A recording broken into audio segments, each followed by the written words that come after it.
Okay, first, welcome everyone, and, my name is Charles Lechner, I'm the chair of the committee, and, the committee meeting, is today, March 18th, obviously, it's at 6 p.m. And present, are Dr. Lehman, myself, Charles Lechner, Deirdre Payne, Carmen Alvarez, Kate Ratner, Sue Gasco, Danielle Rest, Dr. Kelly Roselle, Zachary Barada, Samantha McLeod, and by the way, Samantha, I apologize, I forgot that stuff, so I'll get it to you. Amanda's here, Charlie. Amanda just came. Oh, great, okay. Amanda Pack, Jen Rowland, Marietta Ruella, Salvatore Angona, and Jim Stanaski,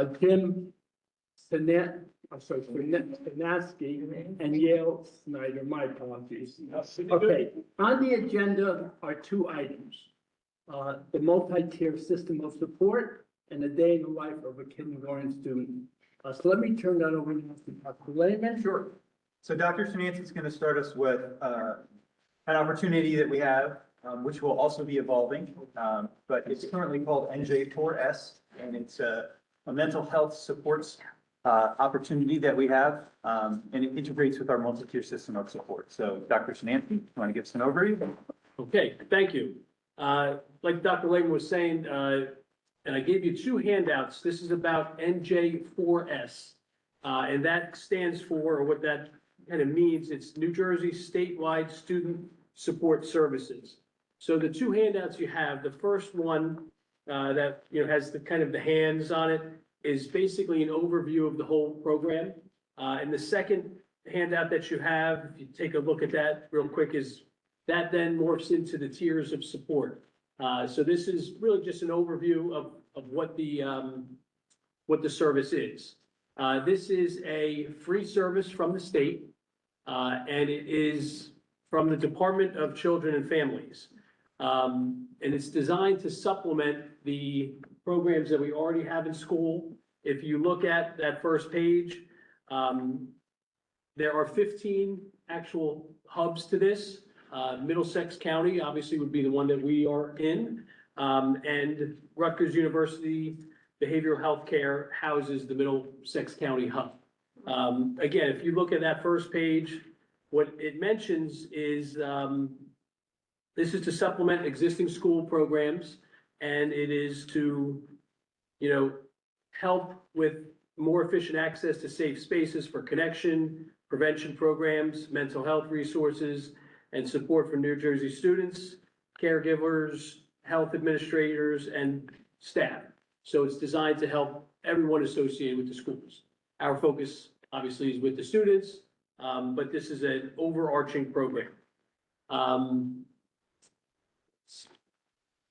We work with students through multi-tiered systems of support, MTSS. It's been talked about often.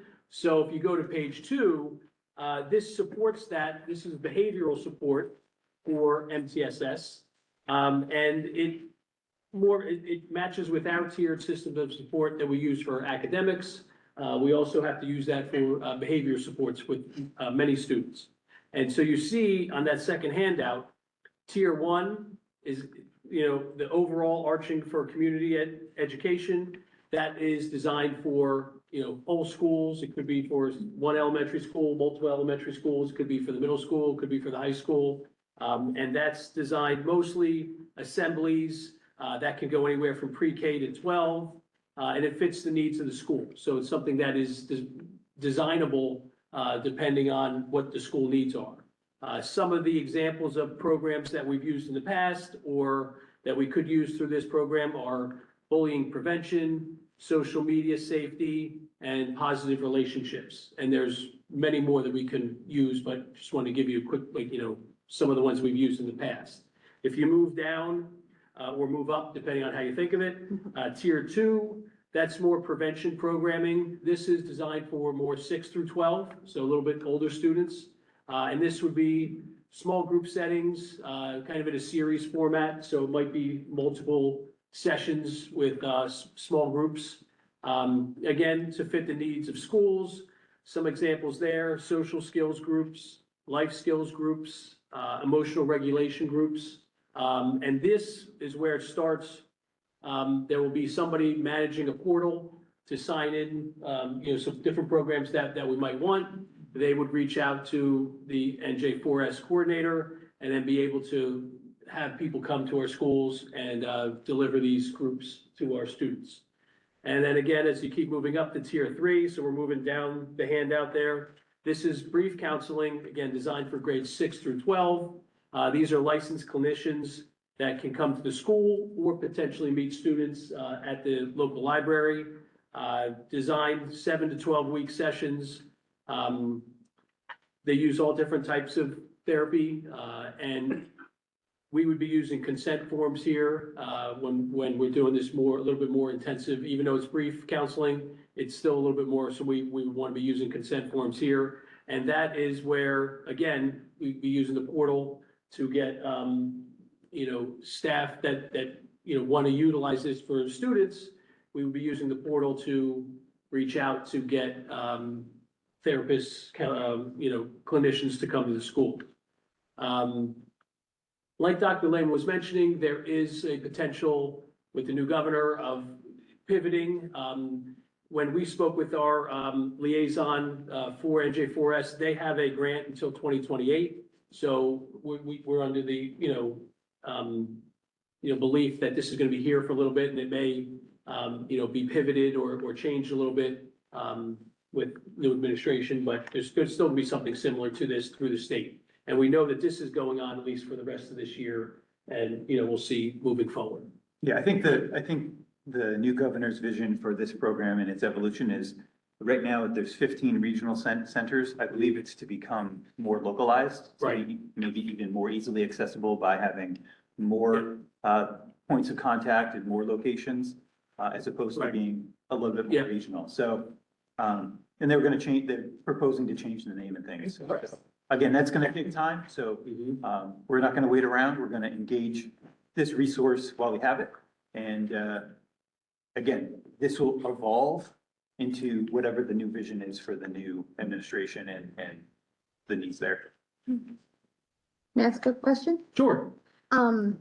So I was curious, looking at some of the programs that are being offered. I know in the past, maybe not at this committee, but we've discussed the idea of a parent academy, sort of offering events like evenings with, sort of different clinicians or things to discuss certain topics, whether it's anything from like time management to, social media and certain things that sort of fall under that like counseling umbrella. Is that something that they offer and that we can take advantage of in order to sort of provide those things without an additional large cost to the Yes, district? absolutely. And I touched upon just a couple of examples, but I was just looking before I came in this evening.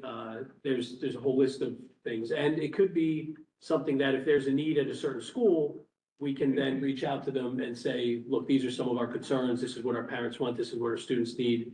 Then we can, make it for that. So I know at the high school level, there's certain programs that, we bring parents into. Middle school, same thing. In elementary, they do their programs also. So Right. it happens already, but this is just something that I think can assist us with bringing in outside experts. Okay.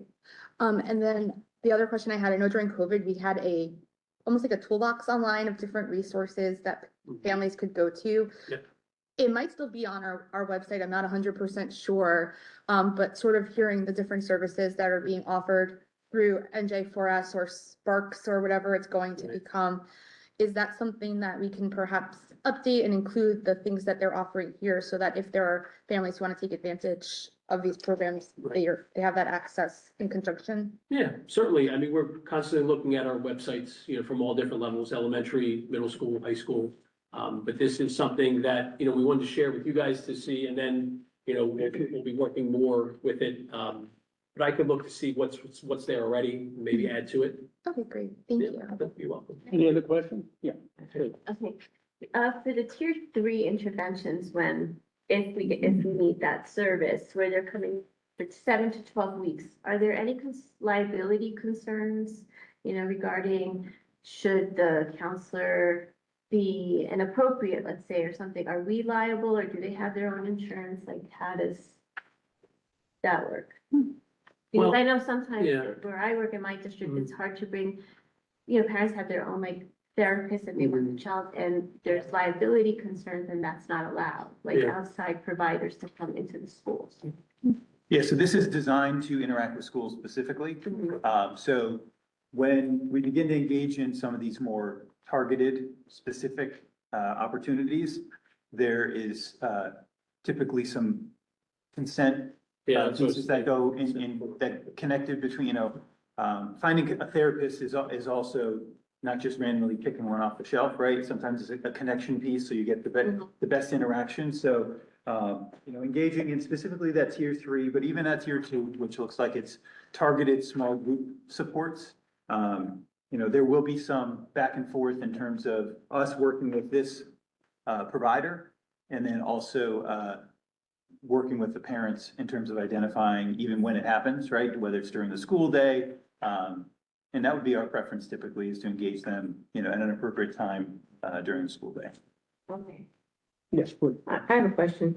What type of PBSIS do we have here in Monroe For, for the district? positive, Yeah. well, we utilize it a little bit at the high school with our in-school suspension. Right. It's something we started doing this year.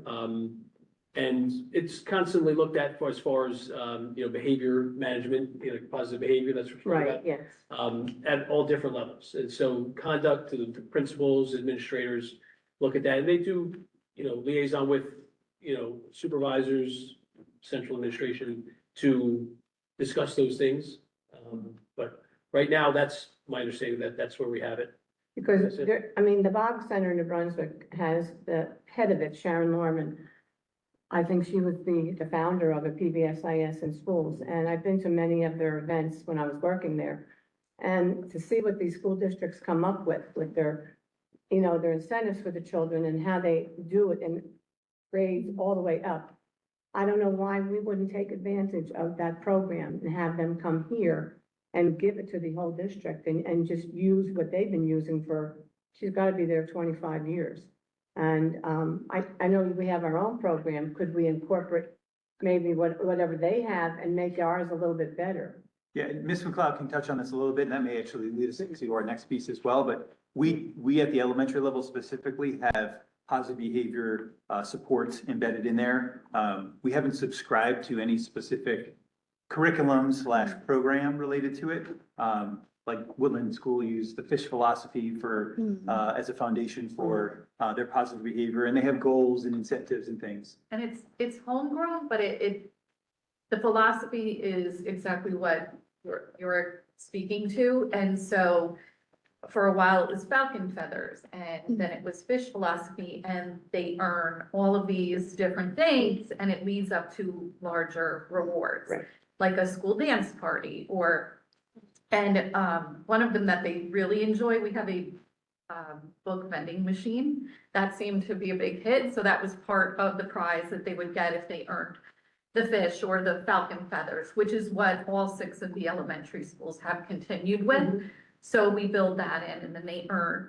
I know specifically at Woodland School, they go all the way to the end of the year, and if they earn that many feathers, they get an outdoor picnic during lunch. So there's a lot of that embedded in every single elementary school, and I know the middle and high school do their own unique version of that, but each of the schools does do something behaviorally. If I can just touch really quick, because we had a PBSIS program where I used to work, and it's sort of like what you were talking about, where each month, like, they would get tickets for positive behavior, and then at the end of the month, they would raffle up, and there was like a whole closet of, prizes. But then what we saw actually is after those initial grants, it became hard to sustain some of those rewards. I mean, there are grants out there, but I don't know necessarily too much about that.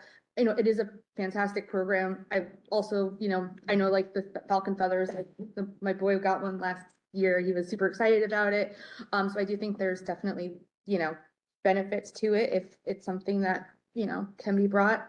There is something there that's sort of like, Ms. McLeod said, is sort of more Monroe based, but Right. I do like, that the program that you had suggested as well. It really was positive. It was very positive, yeah. PBSIS is the name brand, right? Right. It's the Yeah. one that everybody talks about. We could throw PBSIS in front of our Yeah. program and it would look exactly, That's very what similar to what that's it is. sounds like. It's what it's Yeah. grounded. Exactly what you're doing is Yep. PBSIS. Mhm. Yep. The most recent one was actually very cute. One of the schools did it so that the students, almost like, they had baskets and you could be the principal for the day, or you could be, so every time they got a ticket, they would put it in one of the baskets.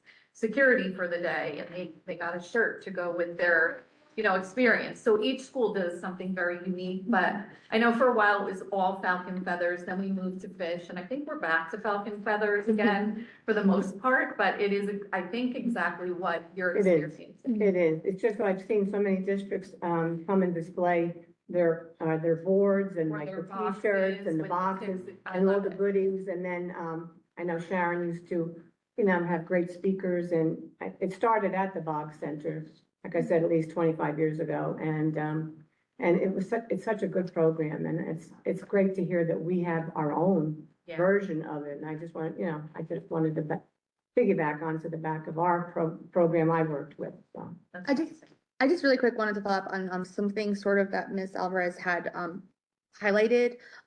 With the individual services, it says they typically last 7 to 12 weeks before termination. In the event where a student, it seems like the student is going to need continued support after those 7 to 12 weeks, are we then providing that in a different capacity within the school building? Are we asking parents to look for outside resources? And then like, if they're unable to do that, I guess, because if they're thriving and then we take it away, I mean, it's good that they've had it, but I'm just curious how that works. Well, they potentially can make referrals if they need a higher level of care than what, even this could, deliver. So sometimes it gets beyond what can happen kind of within the schools, and then they need to go outside. But, we support them, in those referrals, and obviously this service would also be supported there too. Okay. And you spoke of a list that we had on our website during COVID. Mhm. We maintain the same tools and resources that we can refer families to. So whether services need to be continued under their own healthcare, and under their own insurance, or if they don't have those supports, or they're in a position where they can't support that, then we have referrals and opportunities for them to point them in that direction, put them in contact with resources that would be able to continue and leverage based on what their needs are. Again, if they don't have insurance or they can't afford the care, things like that. So Okay, but it's not, I was just, because, just thinking from like a budgetary view, and of course, like, I would love for every student to get a half-hour counseling session every week, but, I would just wonder, like, once those were just continued in the district, if there would be any pressure, I don't even want to say No, pressure, but. And remember, we don't provide that therapeutic, Right. Levels. intervention in the public school system. So we take it so far, and then we have these tools to help them be supported at the next level. And then we will connect families with mental health professionals or whatever they need to continue those services. And anything related to what we shared tonight is no cost. So Right. This is that bridge to help students get to where they need to go, if they're not already heading in that direction. Okay. Does this tie in any way with child study team? Or is it's linked to the child study team? Yes. And how is it linked? Well, I mean, the MTSS process is kind of that bridge sometimes, but they utilize any of these services also. So, NJ4S is available for child study team to use also. Case managers, a lot of times, if there's, students that need another level of support, they could reach out here too. So like I was saying, that with the middle school and the high school, there's that portal that, there could be a person or two at each school to kind of be that liaison to reach out to NJ4S, and then they can make the connection of, all right, you need, let's say we have 3 students that we want to place. What do you have? And then they would find the clinician on their end and then start working, with that family where and when they can meet. And so it's available, too, and they, Yeah, you're correct. We don't have clinicians on staff, but through our psychologists and through, we're talking about perform care, there are a lot of areas where we will support students and give directions to parents. And there are a lot of parent meetings also that things are discussed. So taking right from that 7 to 12 weeks, we can take them to the next step if they need it, if it's not too busy. So it's providing a lot more tools, a lot more skills, right. and a lot more help. So in any way, I see the 504 program working to some extent in that capacity. And now I see this program perhaps extending it somewhat. Would I be right in that perspective? Yeah, so I think we're looking at this as the MTSS process, which is what we're talking about, and this is the mental health side of it, as being the bridge to whether it's further clinical support and/or you brought up the child study team, or gathering data to provide the initial information heading into the classification piece. So MTSS is that bridge of data gathering, intervention, implementation, and monitoring, looking for growth before we head to more intensive supportive services, academically and behaviorally. Sounds like a great program. Yeah. It really does. I think it's great that you can bring some service like this forward to our attention. I think anything that helps children. Yep. is Yeah, a- because sometimes they just need that little bit after what we already have here. And so. Thank you. Thank you. So our next agenda item, I called it a day in the life of a kindergarten student. So Mrs. McLeod is going to take us through the work that the entire district, and I speak to, administrators, supervisors, building and principals, supervisors, teachers. We went on site visits and she'll hit on that. Some of the work we've done in developing and exploring what a day in the life of a kindergartner could look like and will look like for students in Monroe Township. So, just as a point, as I've said along the way, our goal was to maintain the full day kindergarten program in our budget. So, where we stand right now is we head into a preliminary budget meeting. We have it in the budget right now. And then once the budget's approved, hopefully, in April, if it's still in there, which I don't have any concerns necessarily that it wouldn't be in there, but we can then kind of have an official celebration and a launch and all that. But we just wanted to start kind of laying the groundwork in terms of what it would look like in Monroe Township for a kindergartner in the day. So I want to Sure. lead us through. Thank you. So I'm excited about this, and I want to thank every single person in this room because we have all worked on this together. And a few people who aren't here as well as the principals and our entire kindergarten team, which I'll talk about, has had a say in this. So thank you for collaborating with me and with us. And if you have any questions along the way, we'll try to address them the best way that we can. There's some funny stories that go along with this presentation, which I'll clue you in on as we go.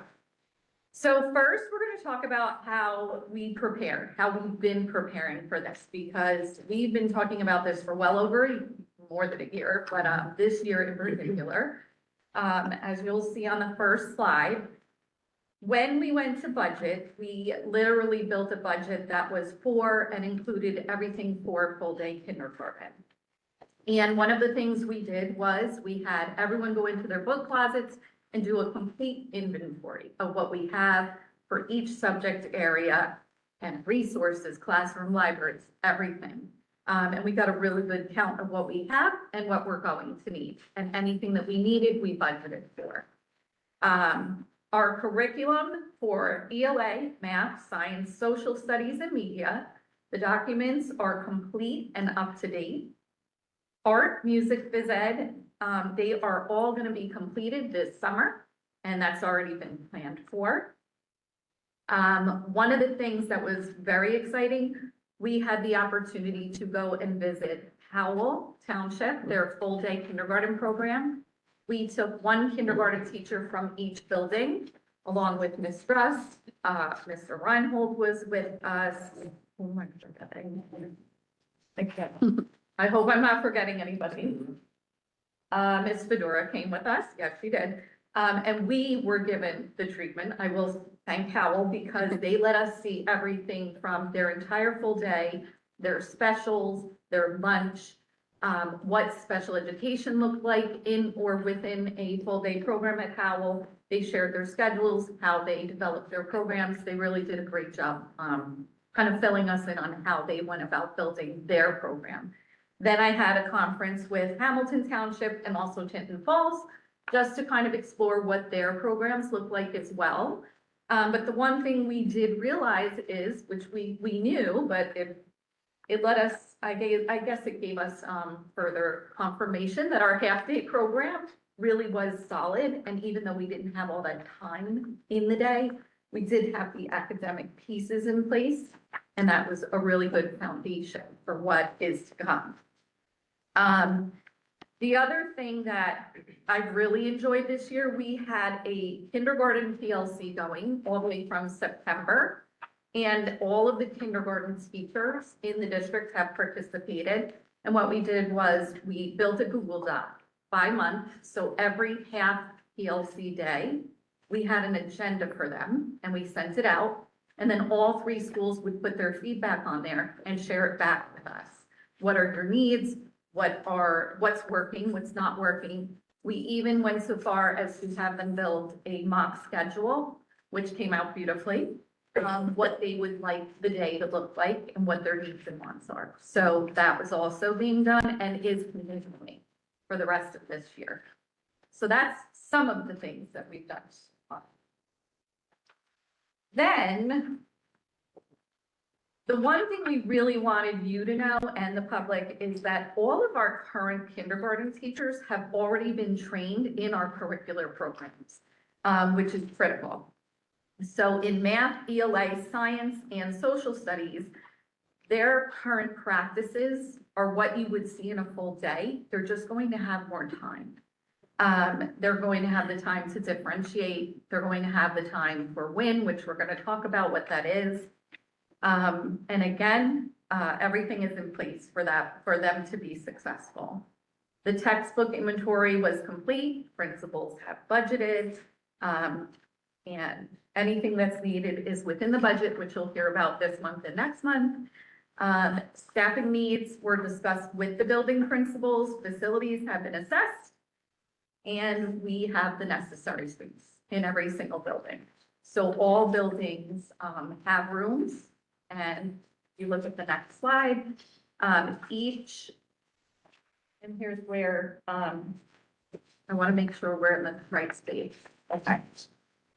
Kindergarten classrooms will each have, and Ms. Meralda has so sneakily stuck in a picture of a toilet, so thank you for that. But just rest assured, it wasn't here prior, but. Call for Clarification. an exemplar of a bath. There's dark small bathroom. toilets, and we have bathrooms and everything. And Very bathrooms clean bathroom. Clean. It's not a kindergarten bathroom. Okay, fair. Because we have little friends that are gonna be using those bathrooms. There's access to outdoor recreation space in many of our in all of our classrooms. And then we have, thank you to, Dr. Roselle for the vast classroom libraries that were in place even prior to me, coming into this position. So you got a little visual of some of the things that are there and that will be there for any new classrooms. But what's going to be different? So now they're going to have more time for instruction, obviously. We're going to be able to foster deeper interdisciplinary connections, additional peer-to-peer collaboration, more time with their peers. There is going to be a lunch and recess now, which they didn't have before. The addition of a WIN period, which again, there is a slide in here and I'm going to talk about what that is. And this is another addition, which I don't think a lot of people realize, related arts. They had library, but they did not have music, art, or phys ed with our prior model. So now they're gonna have all those opportunities, which is exciting for them. And even the teachers, when we started their PLC, they didn't realize that they would get a prep because they were like, wait, I get a full 45-minute prep and a full 45-minute lunch, which they got before, but it was very broken. So this looks very different. And I will tell you the other, they're very excited also if we go this route, to have one arrival and one dismissal, not two and two. So that will make things a little bit easier. All right, any questions up to that point? Because I'm gonna dive into curriculum programs. Go ahead. It's me. I'm very excited about this, in case you can't see like bouncing around. So I guess just really quickly, as far as the schedule goes, for lunch and recess, I know that there are some elementary schools, I can't speak to all three of them, but that there's already pretty late lunches because of the number of students. Yeah. How is that going to be addressed now that we're going to have a whole additional grade to? No, we talked about that. Actually, Dr. Lehman addressed that early on about that being the first lunch in the building so that the younger ones will eat sooner. Will it push back? Like, I know like third graders tend to eat very late. Well, just say they're eating early. Each one of them have plans on how to integrate it, and it looks different based on the building, based on the sizes of the groups of their lunches, based on the sizes of their lunchrooms. But they will be interwoven in, just like any of the other elementary grade levels, 1 through 2, 1 through 3, depending on the building. Again, that is unique to each building, just based on whether you have 3 grades, now you're adding a 4th, whether you have 2 grades and you're adding a 3rd, as well as the size of the lunchroom, right? Oak Tree's lunchroom is definitely bigger than some of the other lunchrooms. Mill Lake has a very large lunchroom. So again, the way they're managing it and also how many sections of each, if kindergarten in each building is gonna differentiate how they do it. But that was one of the first things, we all talked about. And again, that's a building management piece that the principals, and we're gonna integrate, this is the curriculum meeting. So, when we begin to speak about this, and especially, if the budget's approved with it in it, we will have, everyone involved. We'll have our, a massive publicity piece, and we'll call it a celebration or whatever we want to do. But, the purpose of this was to kind of give you the overview of where we are. And again, we have a sample scheduled built in here, but it has no connection to any building. And the point was to show general chunks of time. We thought through the staffing, we thought through all the additional needs, we planned for it, budgeted it, and embedded it in the resources. We're not buying things we don't need because we have done thorough inventories in every building. So we may not need to buy any math supplies this year. We may not need to buy any of, something else, or we may only need 2 copies, right? So we narrowed our planning down to, almost at individual items, right? As opposed to general planning and budgeting for something for everybody and then figuring out how much you really need later. So, so without getting into the nitty gritty. Right. Each building has thought of that and already planned for it, because if they needed an additional, someone to support watching extra students outside, that's in the budget. So they've planned for it, they've planned their schedules out for it and everything. And then and this might be, something that you cover later, but with the related arts and I know like there has been times where like they might have been able to offer us, but now is there going to be like an additional like staffing because of that, or are they able to handle it within Yeah, that's all, we thought through every schedule, we planned through all of that overlapping as we adjust other, you get a bubble moving through 3rd to 4th grade, right? And the teacher's moving from here to there. You change your section. So we do that every year, for every related arts, everything from, and we actually look at, the ESL multilingual supports in the same way. And we take a look at the PPS side with resource room and ICR the same way as well. So again, if there was something needed, it will be embedded in the budget. And some subject areas in related arts were actually very well covered. But again, that was part of our planning process. So Thank you. I have a question. The kindergarten classrooms themselves, will they be segregated from the older children in the school? Or are you just gonna, they're there and they'll be just switching, classrooms, and they'll see the kids at lunch, and will they be in lunch with older children and they won't be separated? That I think depends on the school as well, but we do grade level lunches as they are. Right. But I believe what we talked about, if they were to be integrated with any level of student, it would be first grade, but not like a third grade, Okay. classroom. Yeah, and in terms of classrooms and things, the kindergarten is integrated in the building. Yeah, they're- They share hallways with multi-grade levels, depends on what, what building you're in and things, so, they would be treated the same. We're just adding, in some cases, 1 or 2 classrooms in a building, so, Not having any kids in kindergarten for quite a long time. yeah. I just want to ask because I know years ago, we were moving up 6th graders into the middle school and the parents were really mad and they wanted them to come in separate way and not be integrated with the 7 and 8. So I don't know if this pertains to kindergarten also. I'm just. Yeah, I mean, that's a fair question. That is a good question, But- but I think even when we arrive and dismiss with our current kindergarten, they're already interact. out, they Yeah, interact so- with their. The Remember, buses, I the was thinking context of about. what we're talking about here is we're adding, we have a kindergarten program already. So we're looking at increasing our population in kindergarten by, potentially up an additional 30%. Just about a third, and in some cases, it's a quarter, 25% increase. So we're not adding something we don't already have, right? We're not taking a grade from one building and moving it to another. We have a kindergarten program already. So all the resources we have in place, all the what do we call it? The safety patrol in some of the buildings, right? In terms of walking students to their buses at the end of the day, or walking students off the bus at the beginning of the school year. We have those in place because we do it already for our current kindergartners, and first graders in some cases. So, we're really just integrating more students into our existing infrastructure. That's really what it is. Thank you.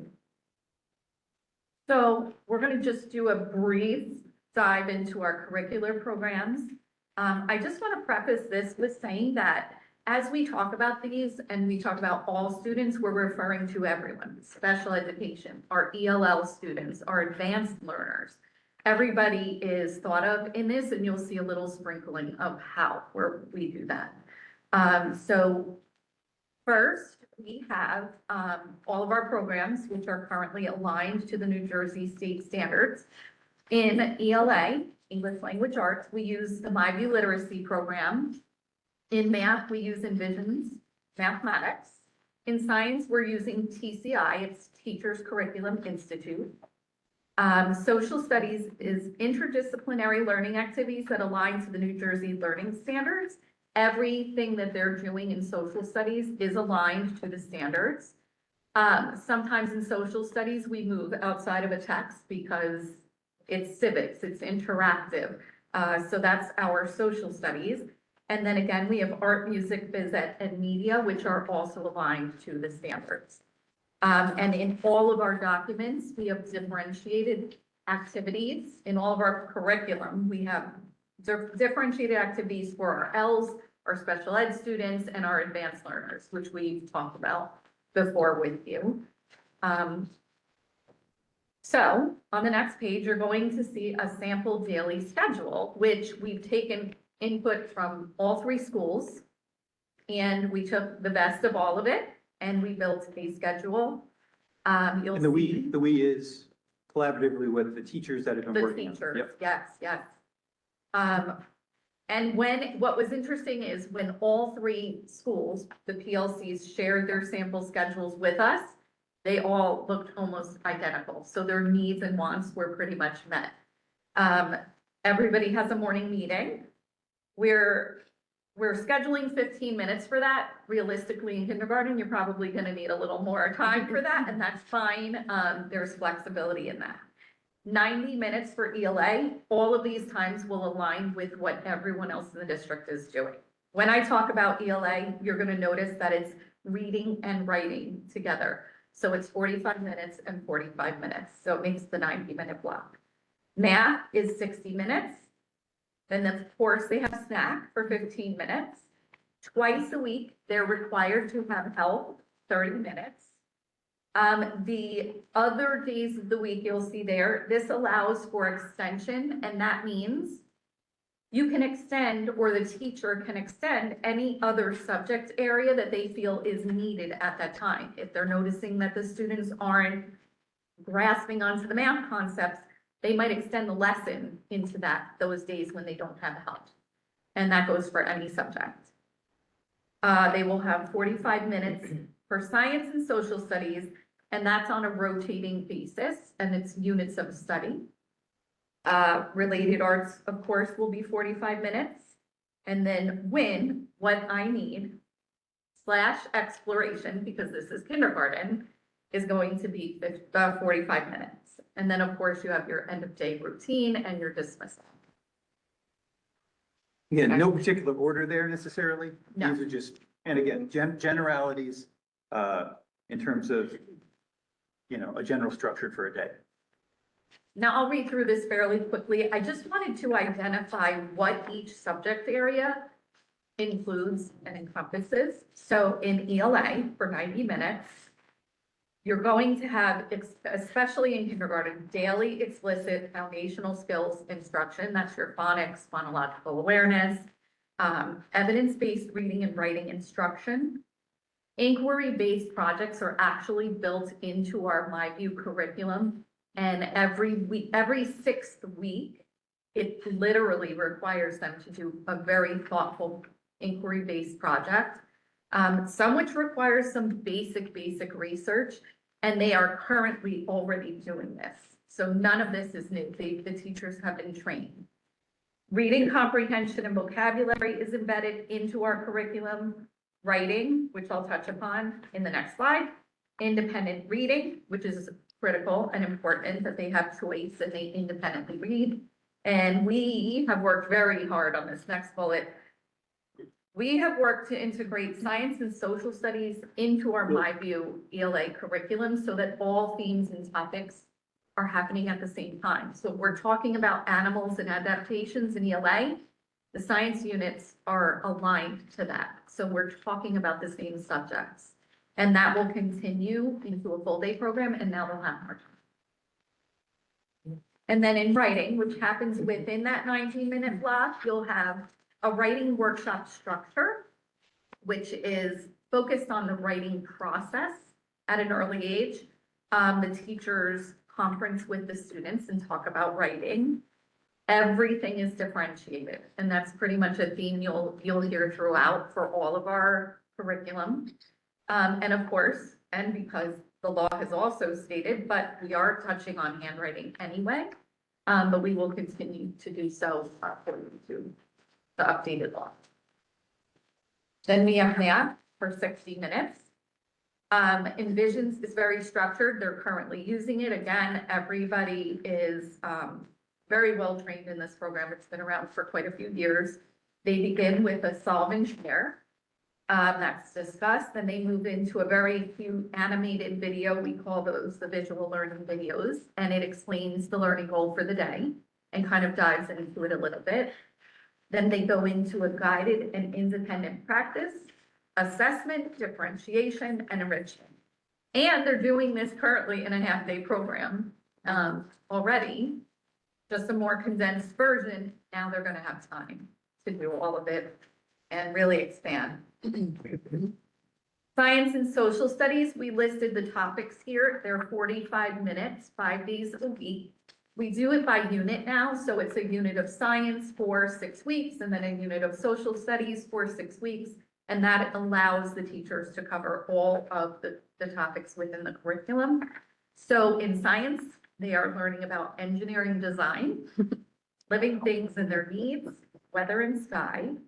And in social studies, there's a lot of topics actually: civics and government, culture and perspectives, rules and fairness, citizenship and leadership, geography, math skills, economics, and US history. But they're very kindergarten. What do you need? What do you want? How to be a very good human? How to be nice to others?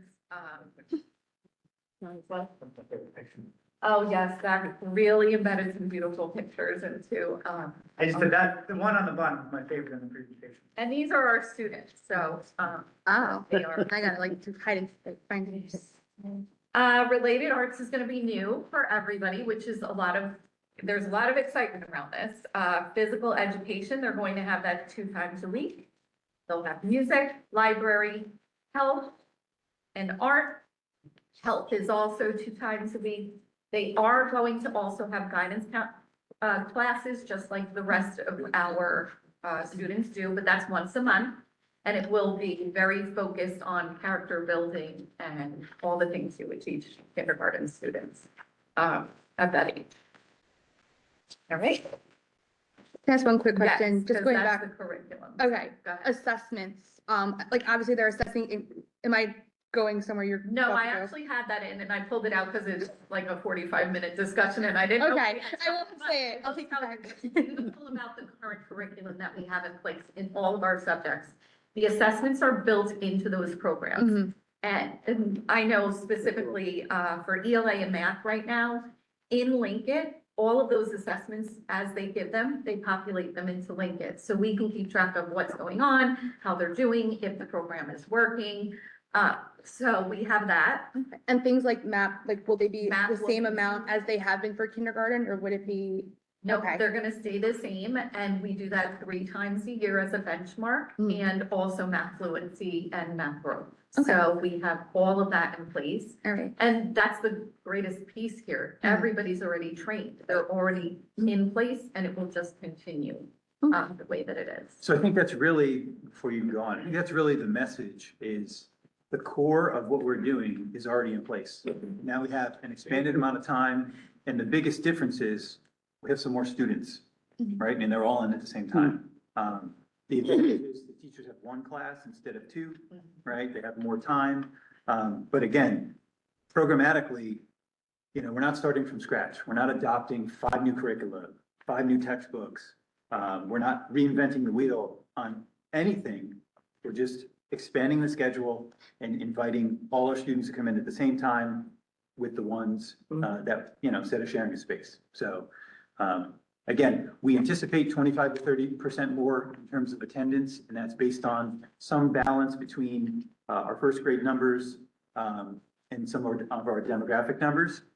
But we still could have families that are choosing to, you know, have their children stay home and or maintain the private kindergartens for, you know, for childcare and things like that. So that's something we will find out, and we're prepared to, we have the space to welcome our worst case scenario, but we also, not worst case in a bad way, but like Right. the biggest wave of students.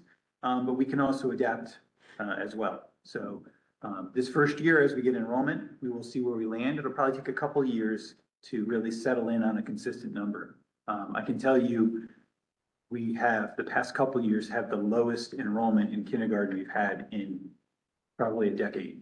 And it just could be the, you know, the way the community built itself out in terms of we had waves of students coming and now we have a lull. Or this could be the new norm. It's going to take some time to figure out, but again, we're prepared to welcome the people that the students we expect, and we have flexibility to kind of go either way depending on what the enrollment looks like.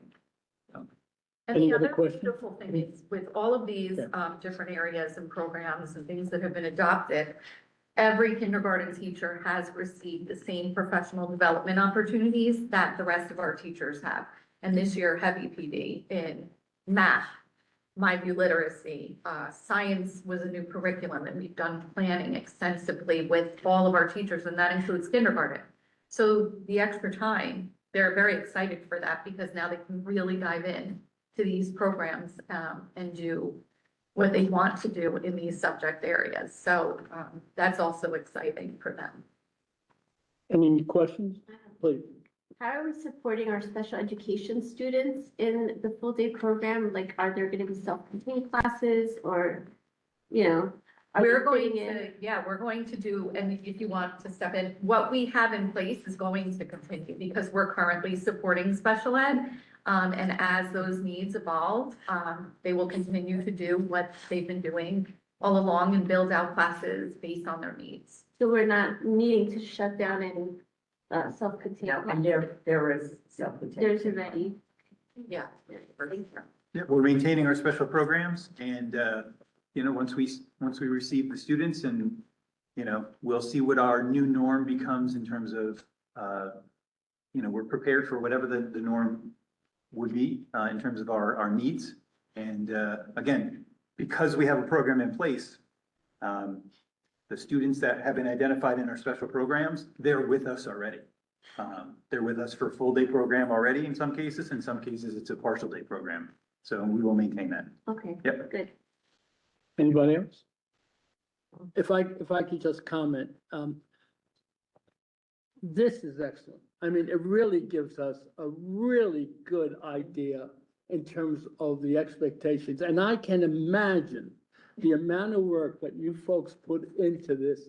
So personally, and I think everyone here, congratulates you guys on just a fine job. And also, I would also like to comment on the program that you brought forward to us also, that is outstanding, and these supervisors, and it's not to take away from anyone, continue to move this district, and I'm not saying just the supervisors in and about themselves, that would not be fair to the rest of the staff, because they're all moving, and they're all helping us move in the right direction.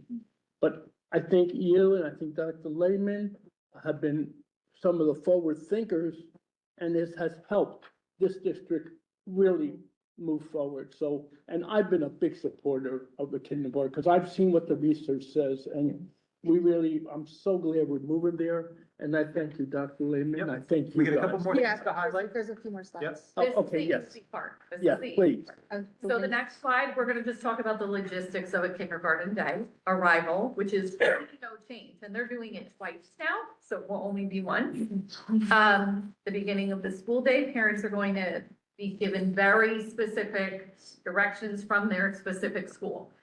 Because some are more complicated than others, there will be opportunities to take the bus, or they can be picked up and dropped off. And whatever school the students are going to, they'll get very specific directions for that. The bus is on load. Just so the public knows, we have very specific protocols and procedures in place, so our kindergartners are monitored and safe and accounted for, and there's signs, and there's numbers, and there's colors, so that arrival bus will be in place so that everybody gets to where they're going and also is dismissed properly. But the principals will be prepared to share that information, as they always do in orientation, and then again in August, so that we don't miss anybody. On the next slide, you'll see they get snacks, 10 to 15-minute break. They should bring the small healthy snack from home. We'll get more direction on that from the school.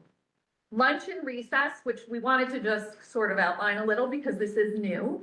It's a 45-minute lunch recess period. It cuts in half. You'll get a menu home. You will see what's for lunch, what the choices are, what the snack choices are if you choose to have your child buy. There's milk and snacks, and they're gonna love that. There is an allergy safe table for anybody who would need it. And they have equipment on the field. They have the play area for the students, team activities, which we facilitate, kickball and all those types of things.